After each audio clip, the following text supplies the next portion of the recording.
সুপ্রিয় দর্শক মন্ডলী, আসসালামু আলাইকুম। আশা করি আপনারা সকলে অনেক ভালো আছেন।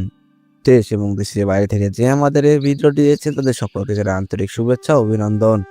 সুপ্রিয় দর্শক মন্ডলী, স্ক্রিনে আপনারা যেই মাছটি দেখতে পাচ্ছেন এটি হচ্ছে আইড় মাছের পোনা।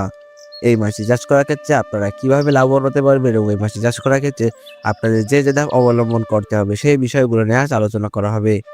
এই মাছটি চাষ করার ক্ষেত্রে আপনাদেরকে যে ধাপগুলো অবলম্বন করতে হবে তার মধ্যে প্রথমেই রয়েছে পুকুর প্রস্তুতি।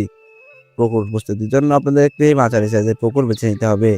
সেই পুকুরে যেন আগাছা না থাকে এদিকে খেয়াল রাখতে হবে এবং এই মাছটি চাষ করার ক্ষেত্রে আপনাদের কিন্তু খুবই সতর্কতার সাথে চাষ করতে হবে। কেননা এই মাছটি কিন্তু খুবই শৌখিন মাছ।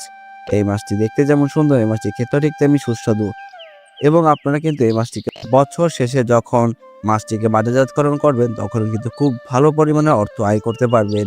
কেননা এই মাছটি কিন্তু বর্তমান বাজারে খুবই বেশি পরিমাণের অর্থর আয় রয়েছে। সুপ্রিয় দর্শক মণ্ডলী, এই মাছটি রয়েছে কিন্তু খুবই বেশি পরিমাণে চাহিদা। তাই আপনারা আজই আমাদের সঙ্গে যোগাযোগ করে এই মাছের পোনাটি নিন এবং আপনারা নিজেদের ভাগ্যের পরিবর্তন করুন। ধন্যবাদ।